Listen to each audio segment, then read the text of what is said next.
My story takes place during a hiking trip I took in the Sierra Nevada mountain range in California. I had specifically chosen the more secluded John Muir Trail for this excursion, wanting nothing more than solitude and nature. On my fifth day, along the 200-mile-long trail, I started to get that sixth sense feeling, where you could feel your skin prickle.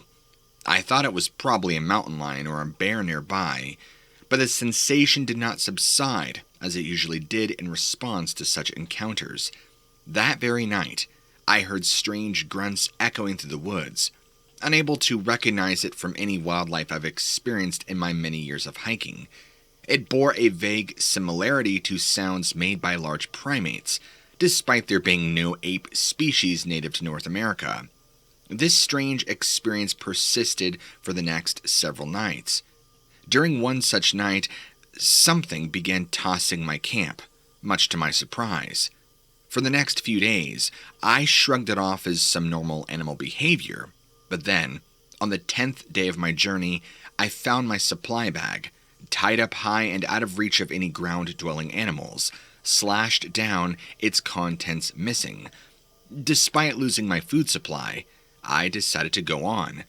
I was knowledgeable about which plants that I could safely eat in the area, and I had my fishing gear, so I felt I could get by, even if I was going to be a little hungry.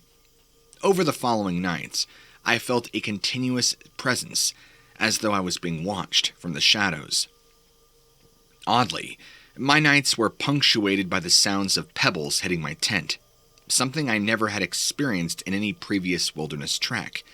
As an experienced hiker, I tried my best to brush it off as some local wildlife or even a fellow hiker pulling a prank, but the excessive eeriness in those dark, starlit nights was starting to scare me. On the 12th night of my journey, in an explosive act of frustration and fear, I yelled into the vast expanse of darkness, hoping that it might deter whatever was out there. To a reaction I was not expecting, the noises all ceased at once, only to be followed by a guttural and chilling howl. It was unlike anything I'd ever heard, a sound that seemed too guttural and primal to be human. The rest of the night was eerily silent, robbing me of any sleep, and leaving me anxious for what lay ahead. The events over the past week had begun to wear at my mental resolve. Despite this, I continued my hike with single-minded determination.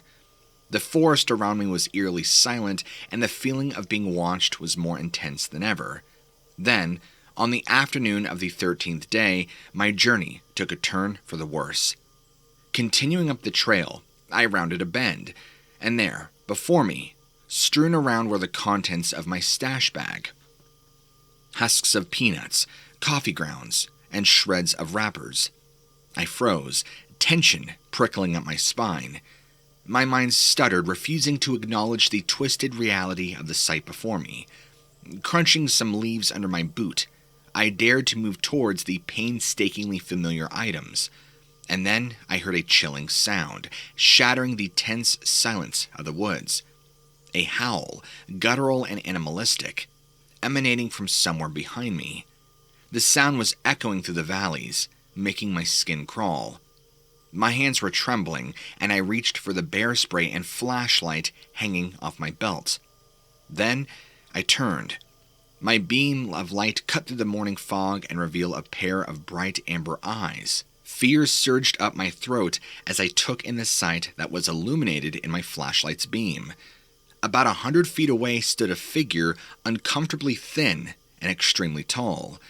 Its skin was pale white, almost translucent, and it bore no distinguishing facial features, except for those piercing amber eyes and narrow slits that could assume was its mouth.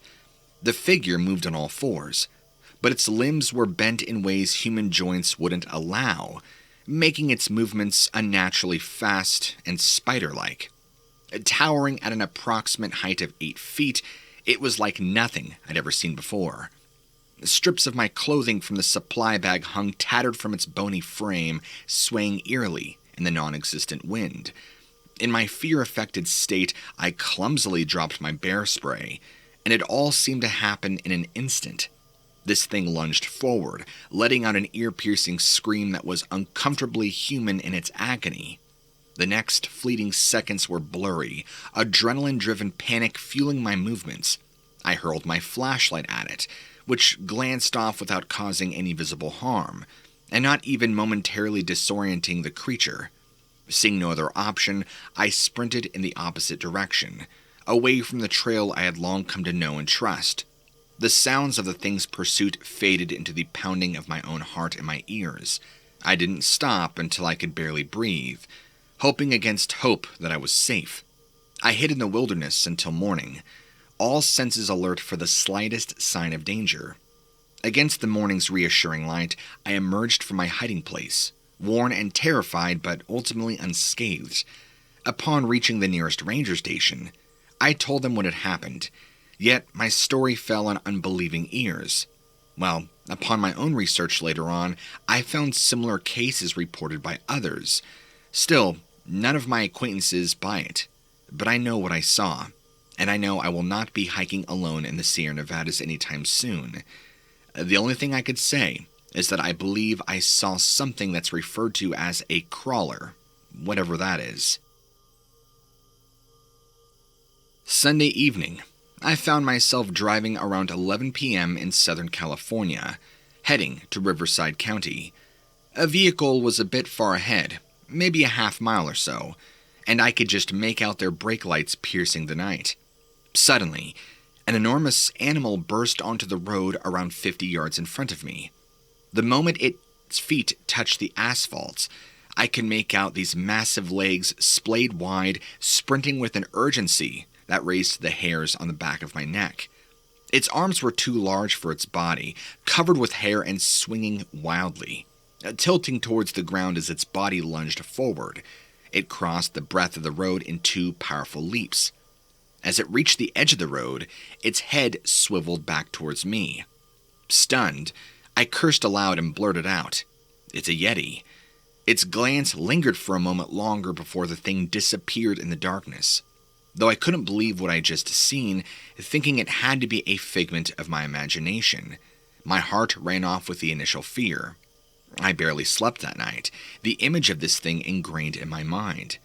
The next day, I discussed my encounter with my neighbors. I was taken aback when I found out I wasn't the only one to have seen this thing. In our town of Forest Falls, near Big Bear Lake, a good number of us have encountered the Yeti. Plenty had seen it, more had heard its roars at night, and a few claimed that they had close enough to notice the details. One neighbor mentioned a silhouette figure running through his yard, and another recalled finding prints in his backyard that were much too large for a human. 2 weeks later, in the still of the night, I heard the strange sounds right outside my window, a growl, followed by a rustling. My dozing dogs jerked awake, their teeth bared, eyes reflecting the moon. A sense of dread filled the entire house, the chilliness of the evening growing ever more apparent. I heard something heavy landing, not quite human or animal, a low grunting sound following the thud. I recognized this sound from the evening I saw the thing. My heart pounding, I cautiously lifted the corner of the curtain to peer outside. Moonlight brushed over the fence, showing this Yeti-like figure from the eventful night. It sat there perched on my fence, its massive form casting shadows into the night. I blinked, hardly believing my eyes. The figure was larger and beastlier than I remembered. I was paralyzed by shock and fear, and then, all of a sudden, this thing shot up and bounded off into the woods with an agility akin to a cat, disappearing into the night as abruptly as it had arrived. To this day, my encounter, my neighbors, and those of many others remain untold. They hadn't reached the media nor viral social platforms, remaining stories shared among us. Are we protecting it? Or are we just too reluctant to face the horror of being dismissively labeled as just a sleepy mountain town spooked by wandering grizzly bears? Regardless of what we saw, I know it's not normal, and I believe there's a creature of our own that stalks around here. Here's a tale, not widely known, that comes from my friend's first-hand account. I never witnessed the event, but was around during its aftermath. My friend, for the sake of the story, we'll call him Mike. He was a security officer at the iconic Pebble Beach golf links, a renowned golf course located on the 17-mile drive in California. On this evening, his teenage son decided to tag along, more out of boredom than anything else. Along with them, they had their faithful Belgian Malinois, who were trained to be extremely obedient and protective, designed to attack on command. They had heard odd noises now and then and attributed to the nocturnal wildlife that frequented the surrounding woods. It was just another usual shift for them that night. They were on their customary patrol around the vast property, enjoying the cool beach air peppered with the occasional noise. While passing by a shaded cluster of trees and plants, their dogs, normally calm and disciplined, entered a frenzy. The two dogs barked furiously, tugged against their leashes, and jerked towards the bushes as if responding to an unseen threat. In the midst of this confusion, an abysmal bellow rose from the bushes, chilling them to their bones. Instinctively, an ungainly figure bolted out from the brush, making a beeline for the woods.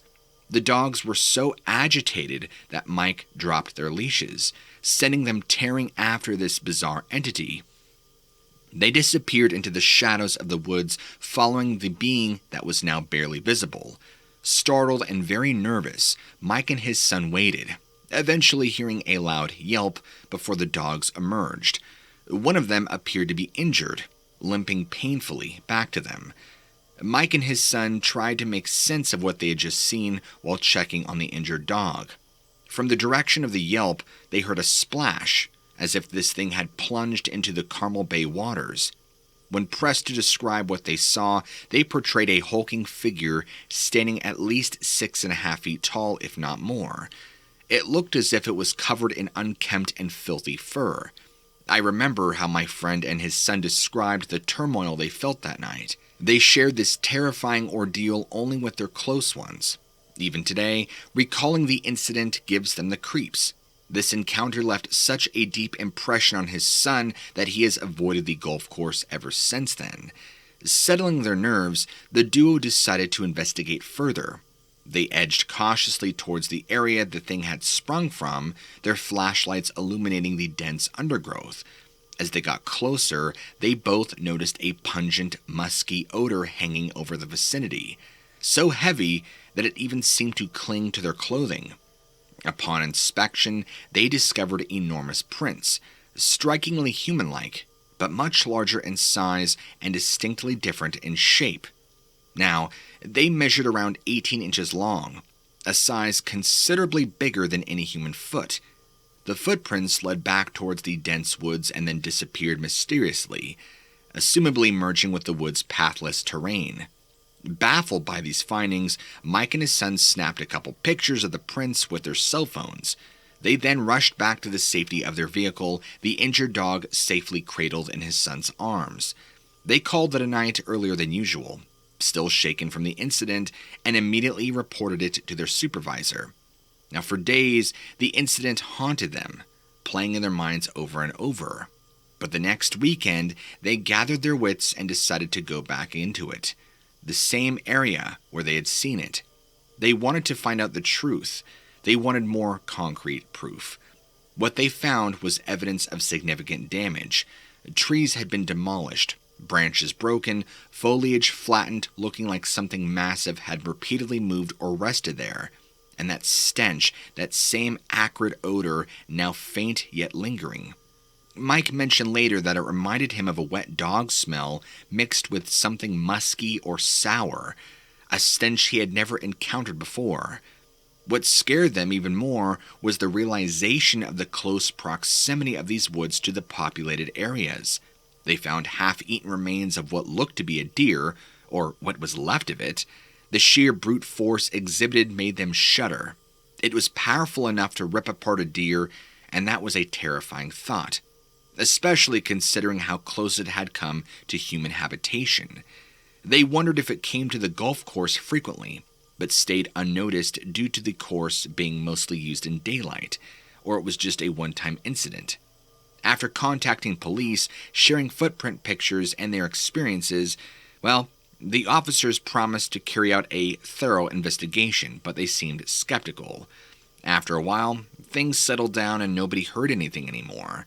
But they were always very careful and on guard on any time they were around that area. But they never witnessed that thing again, nor any sign of its presence or odor. It's as if whatever this was had completely vanished. I got into a situation with an unidentified animal while hunting gray squirrels in Yosemite National Park. I brought along my Springer Spaniels, which usually help flush out these squirrels. On this day, though, things took a wild turn. We were happily moving about, with a pleasant warm breeze touching our faces, when a loud growl echoed around me. Immediately, the dogs stopped their chase, returning to me in a panic, tails between their legs. They were a shaking mess, huddled close to my boots. The growls scared me, sure, but the reaction of my dogs chilled me to my core. Quickly realizing something was off, we made our move, trying our best to return to the truck parked deeper into the forest road. The road was around 2.5 miles away, and the growls seemed a constant, looming presence. The forest had now turned into an unpredictable abyss, the growls only adding an uncanny dimension. The dogs were close to me, their whimpers sounding more like pleas to get away from here. The once joyous summer hunting trip in the magnificent park had now spiraled into a heart-thumping escape. Our only hope for safety, our truck, was still over 2 miles away. Every rustle in the dense undergrowth sounded like something ready to leap out. The growls were now slowly morphing into an eerie, long, drawn-out scream. It would echo throughout the forest clearing, and my dogs froze on the spot, whimpering softly. Never in my years of hunting have I experienced anything like this. As the screaming continued unabated, the chilling realization began to dawn on me. We were not alone. By now, the usually lovely Yosemite Park had transformed into a terrifying maze. Every tree, every shadow seemed like a potential hideout for whatever was making these screams. With my heart nearly beating out of my chest, I started down the forest path with my now frightened dogs, praying we could make it back to the truck safe and sound.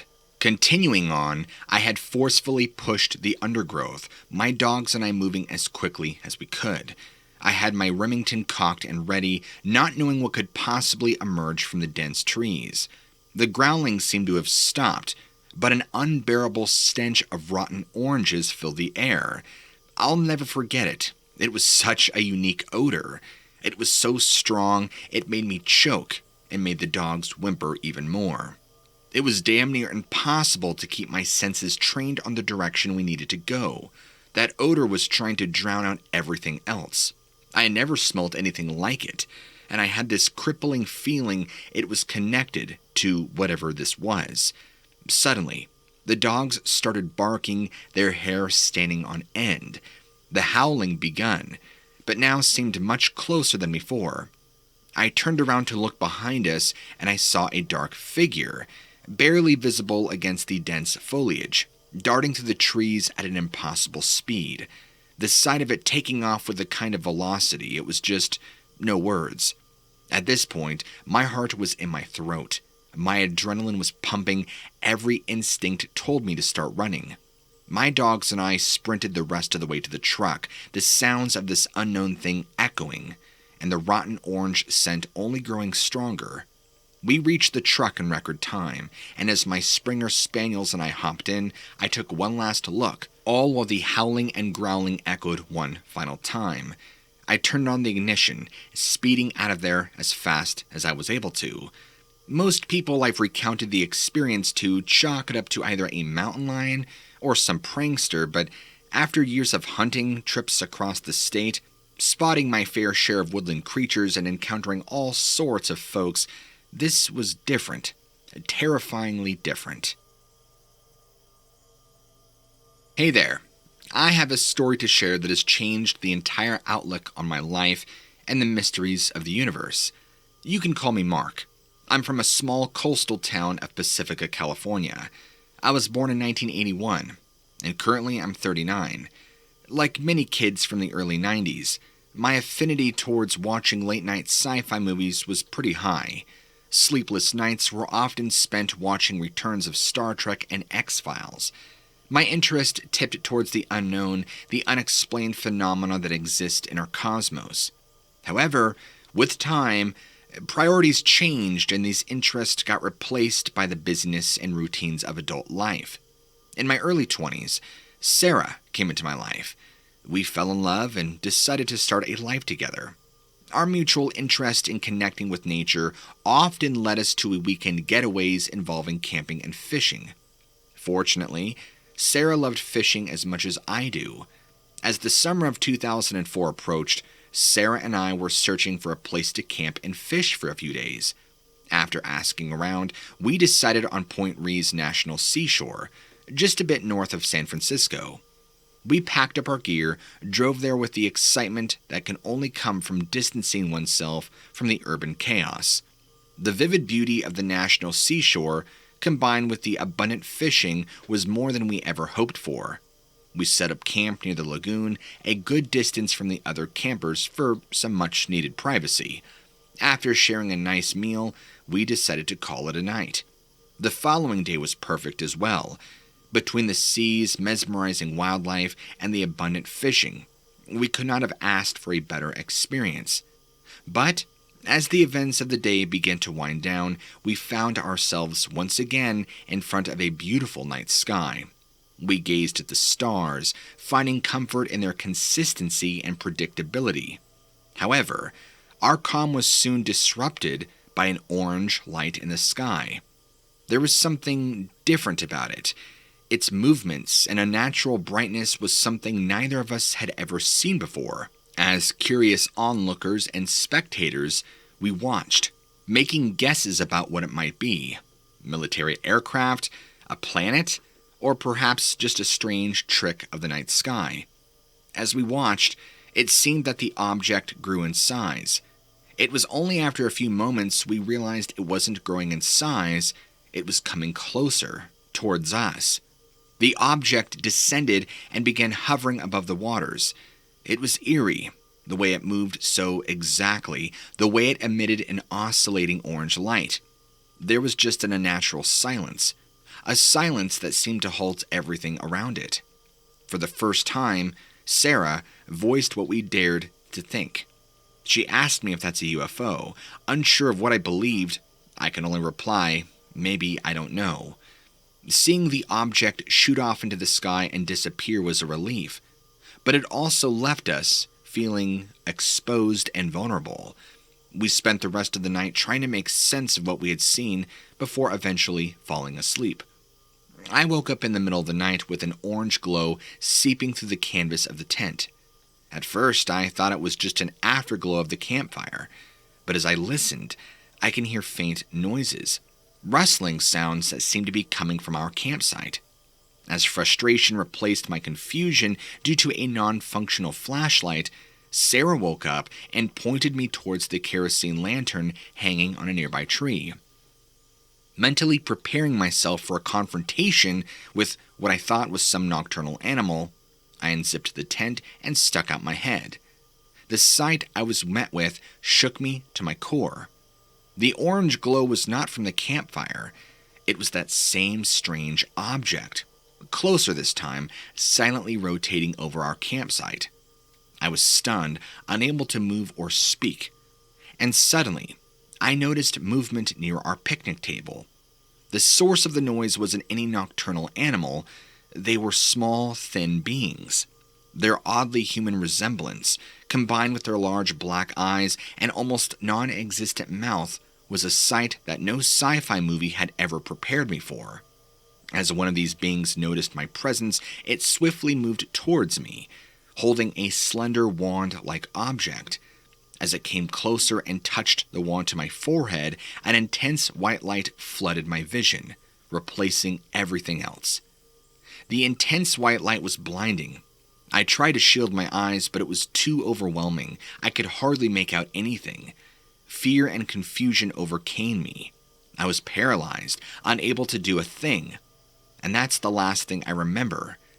The next thing, I was waking up to the sound of Sarah's panic-stricken voice. I opened my eyes and was met with a calm blue sky. I was lying flat in the center of our campsite. The tent was collapsed. Our gear was scattered around. I was confused, dazed, and my head throbbing, like I had been beaten senseless. I turned to see Sarah, who was stricken with fear, and she kept repeatedly asking if I was all right. I tried to reassure her, though I wasn't sure myself. My recollection of the incident was a haze. I remember the orange light, the strange beings, and finally the intense light. After that, nothing. The campsite around us was demolished. It looked as if a storm had passed over directly. Our campfire was extinguished, the picnic table was knocked over, and our food was strewn about. As we began to put our campsite back together, we both felt something was so very wrong. Neither of us spoke about what happened the previous night. We were both just so shaken, traumatized, actually. But we packed our things and left. We didn't speak much during the drive home. Sarah was so visibly shaken, and I couldn't shake off this overwhelming feeling of dread that had taken hold of me. Not like something bad had already happened, but that something worse was going to happen. I kept trying to process what my memory held, but it just seemed too fragmented, too dazed to make sense. I contacted the police and told them what we had experienced. Unsurprisingly, they were skeptical and completely blew us off. But deep down, I knew what had happened. Now, since then, Sarah and I have been in a state of disbelief. We've tried our best to put the experience behind us, to forget about it and move on. But there are moments when reminders, a sudden glow of orange, or even the sound that will trigger us, a deep dread within us. It's hard sometimes, living with an unexplainable experience that people would rather dismiss, but this is our story. This is our reality. For those who are open-minded enough to believe, perhaps it will serve as a cautionary story for those who should be aware of the mysteries around us, what's really out there in the universe. Well, that's the end. It's not been easy, and reliving this was as frightening as living through it. But I feel it was necessary. It doesn't matter if you believe me or not. It's something that happened, something real and something we will never forget. Thank you for taking the time to read or listen to this, being open to the inexplicable, and remember, there's a lot more in this universe than we even can come close to understanding. I used to live in the Sierra Nevada mountains in California, working as a truck driver delivering goods to various locations.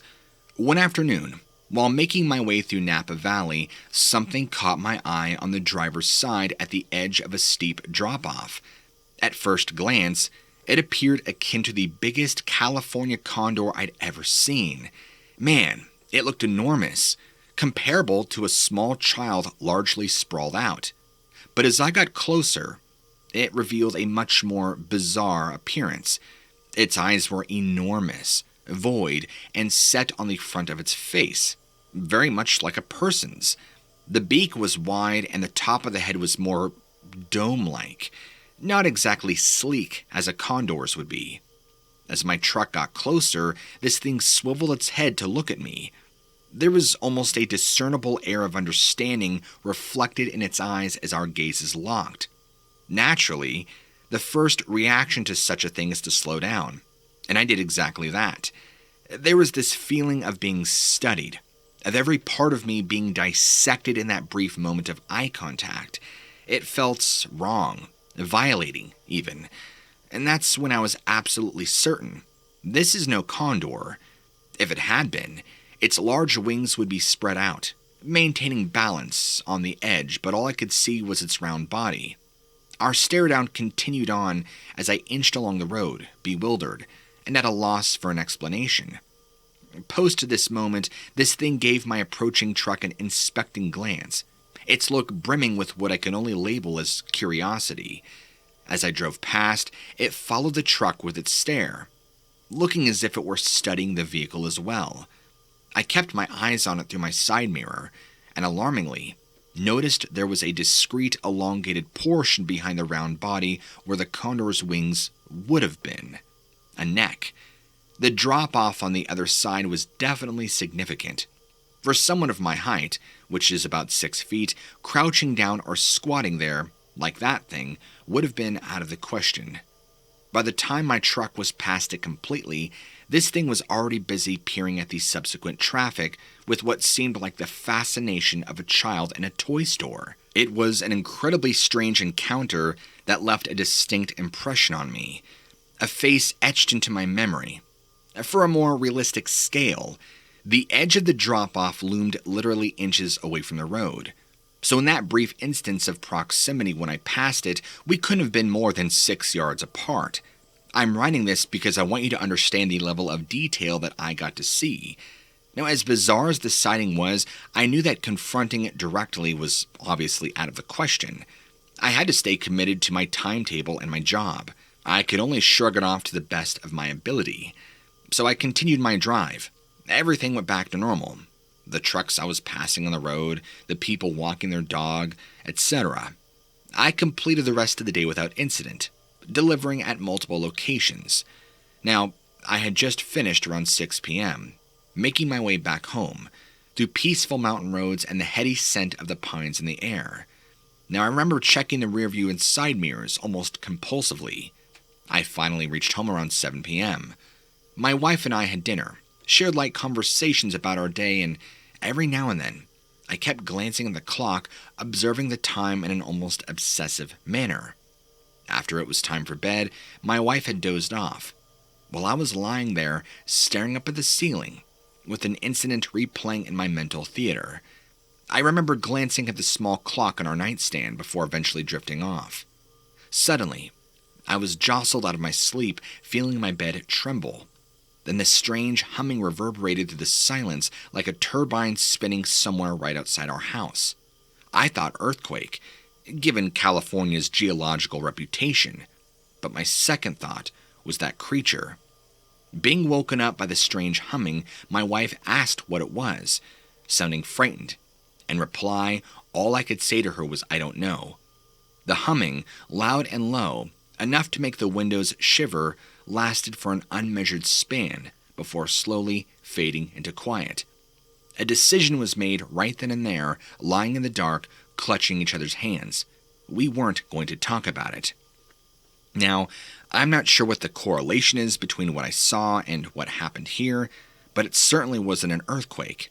It felt much so different. Part of me knows the creature and the humming are somehow connected. How? I'm not sure.